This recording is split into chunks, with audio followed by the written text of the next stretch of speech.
สบายดียามเช้าจ้าพี่น้องพบกันตอนเช้ามืดจ้ามื้อนี้ป้าบัวกับลุงพรมาซอยงานดอกพี่น้องมาแต่งอยู่ครัวกินฝั่งทางนั้นงานวันเกิดยังบ่แล้วจ้าฝั่งทางนี้งานดอกจ้าปะทะกันบึบบับพี่น้องเอ้ยม่วนตอนรับปีใหม่เนาะก็พอดีแล้วป้าบัวก็เฮ็ดอาหารไปย้อนไปโลดแล้วพี่น้องเอ้ยบอนงานดองเพิ่นเฮ็ดน้อยๆพี่น้องเพิ่นบ่ได้เฮ็ดยิ่งใหญ่ค่ะฟังเพลงฟังทั้งนั้นไปแล้วเนาะ หน้านี่ก็สิเป็นหน้าเทศกาลงานนั่นงานนี่พี่น้องแล้วนะให้หน้านาแถวบ้านป้าบัวเป็นงานบุญงานดองงานโอ้ยหลายงานพี่น้องติดต่อกันมันสิเป็นธรรมชาติของอันใดเนาะชนบทเนาะพี่น้องงานตีพี่น้องจักน้อยผู้นั้นจัดงานจักน้อยผู้นี้จัดงานมันก็สิมีประมาณว่าติดต่อกันไปเรื่อยๆป้าบัวก็มาปลุกพี่ปลุกน้องตอนเช้าๆอย่าพี่น้องมาโต้ลมหนาวน้ำกันเด้อพี่น้องเด้อจะให้เพิ่นอันจัดแต่งพาขวัญเจ้าบ่าวเจ้าสาวเสร็จป้าบัวสิพาไปเบิ่งแต่ละหม่องแต่ละที่แต่งกันแบบใจเนาะพี่น้องเนาะอันนี้เพิ่นจ้างคนมาแต่งพาขวัญบ่ได้เฮ็ดเอง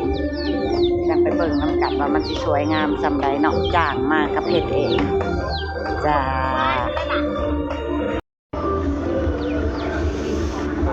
ก็สบายดีนะมื้อเช้า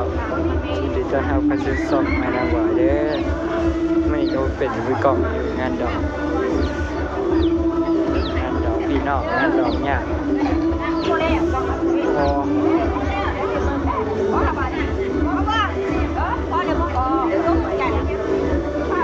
อากาศเย็นมากบรรยากาศยามเช้า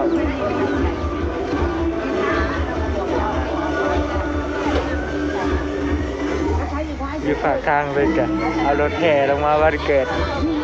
เสียงกันสิไปกระถึกในจังหน่อยมันตายแล้วบ่เอ้ยน้องบอยจะเป็นไงกลัว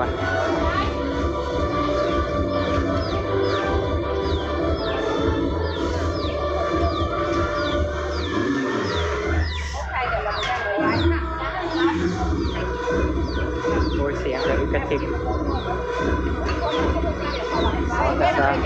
อันนี้รถมายืนนั่นแล้วที่เราไปเรียนไทยเขามืออะไรอย่าว่าขนาดฝากเด้อเจ้าเจ้าชี้ได้แล้วเฮ็ดอะไรก็ได้ได้แล้วนะ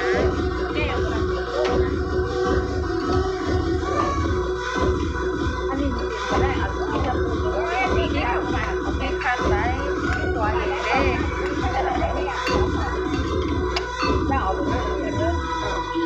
ตัวนี้ปลาจะพูดข้อนั้นนะฮะเด็กนั่งในการมีเกี่ยวอย่างนั้น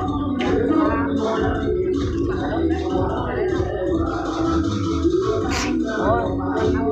เอามันว่าไม่หรอกดูไปมันไม่ค่ะเขาตับงานค่ะแล้วก็ช่วยกับวัวทำให้จอยใช่ได้ดีกัน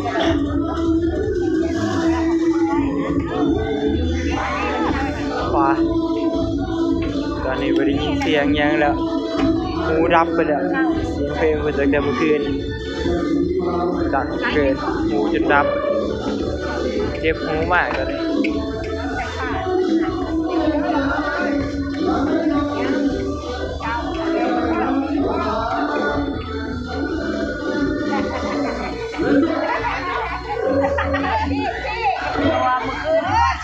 มานอนน้ำตีแล้วขนาดข่อยมันอยากเอาด้วยยังก็จะได้ไอ้ที่ทำมันคือยังข้างอยู่พี่น้อง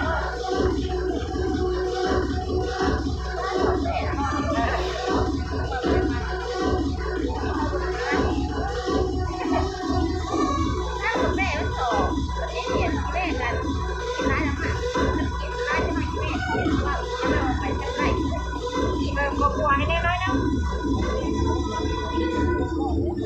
ได้กิน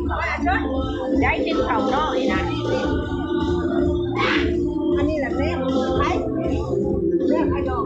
เด้ละมาเนี่ยเอาไปแล้วรถน่ะนี่ละมาแล้วละมานี่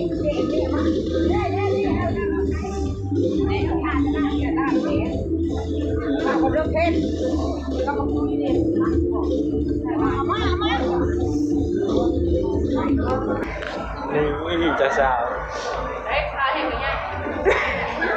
เสือชมพูกับเกงเขียว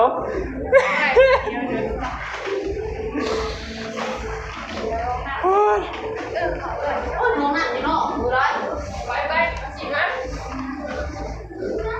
หนาวเกินวันปะ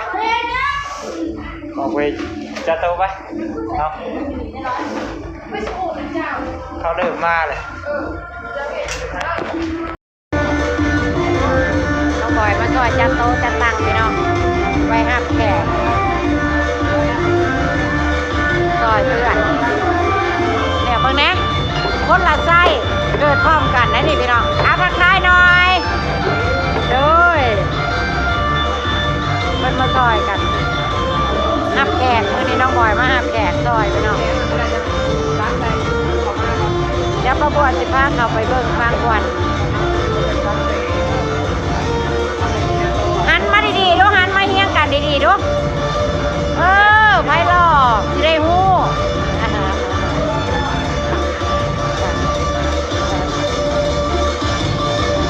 จัดโตจัดตั้งแล้วจ้ะส่วนประบวเสร็จภารกิจแล้วจ้ะทำลาบทำต้มหน้าที่ของประบวเมื่อวานเฮ็ดน้ำกระปุ้นพี่น้องเมื่อนี้มาเฮ็ดต้มเฮ็ดลาบก็ถือว่าเสร็จภารกิจของประบวน้องบอยเพิ่นมาช่วยรับแขกรับคนส่วนประบวก็จะเมื่อหาล้างหน้าล้างตาและพาพี่พาน้องมาล้างหน้าล้างตาก่อนมาตั้งแต่ตีสองพี่น้องคนเจ้าสาว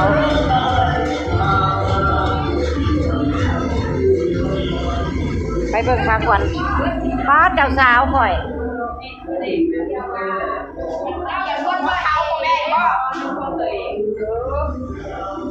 โอ้นี่บ่สร้างแต่งหน้าเจ้าสาวโอ้เฉพาะจังงามคนงามมาแต่งเนาะบ่แถมบ่จักหน้าเอาแถมปลาบัวเนี่ยบ่จักหน้าเนาะพี่น้องปลาบัวแห้งมาแต่ตีสองพุ่นน่ะก็ยังบ่ทันได้ล่างป้างามแท้พี่น้องงามน้ำบ่ป้าคนสิเฮ็ดถ้าพระกวนแต่งงานจะเป็นแบบนี้พี่น้องแถวฝั่งลาวของผู้ชายสิสูงของผู้หญิงสิต่ำกว่ากันที่บ่ให้ระดับซ้ำกันเด้พี่น้องพระกวนแต่งงาน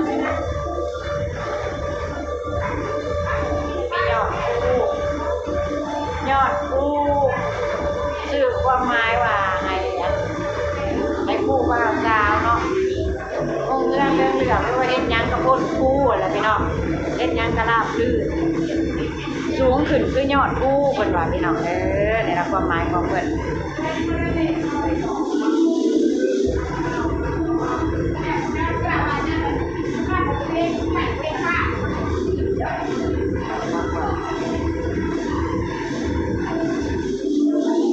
มากับไผเม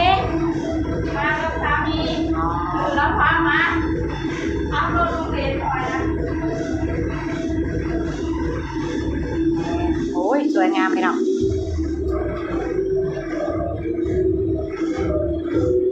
บังแดดแน่จักหน่อยจะได้เห็นความงามพี่น้องยังเดี๋ยวนี้สิ้นตายแล้วเจ้าสาวหาสินพ่อบาดนี่เจ้าสาวหาสินพี่น้องเอ้ย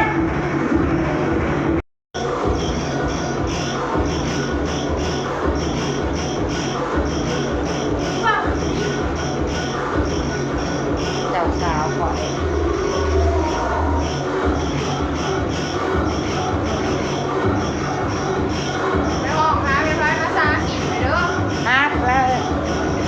ซื้อมาไหมบ่นี่พอกันกับเสือตัวนี้ อ๋อเราไว้มันขึ้นแยกไว้จ้ะ โอ้โหน้ำเล้า เรียกว่าใส่ไม่แคนไว้น้ำกัดโลก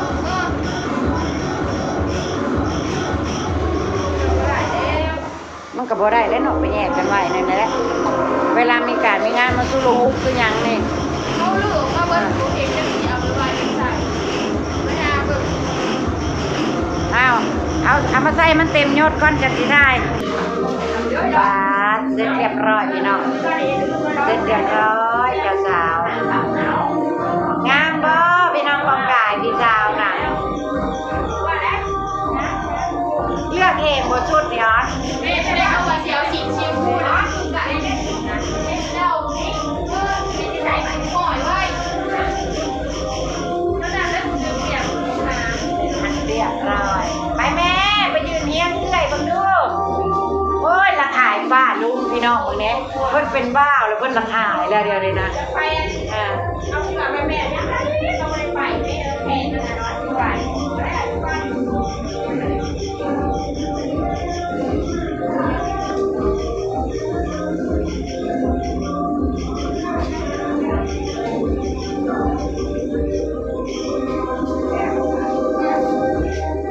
ใช่ถอยแวนจะมีใช่ป่ะนี่เพื่อนเดี๋ยวนี่พอแล้วมันถอยแวนจะอ้อนนี่ป่ะคุณก็ได้เอา ยิ้มเจ้าสาวนะ ยังเกียดอยู่ ยังเกลียดนักสิพ่อ เหลืองมาเว้ยเย็นอื่นเอาโอ้ยเพียบแรกคิดว่ามาฉันนี่สุภาพเลย เอาเข้าแห้งก็จะไก่งามเพิ่นเอาแล้วจะเห็นงามหลายสวยงามจ้าไอ้โจ้คือว่าไปโชว์เนาะน้องโจ้นี่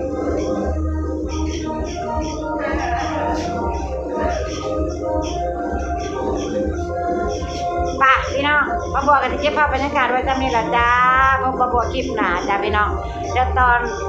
สวยๆเพื่อนๆอาจสิมาประบวกกันรอตอนรับเพื่อนๆพบเจอกันคลิปหน้าจ้าพี่น้องไปละจ้าขอบคุณทุกกำลังใจขอบคุณทุกการติดตามขอบคุณที่โปรแกรมโฆษณาประบวกเด้อพี่น้องไปละจ้า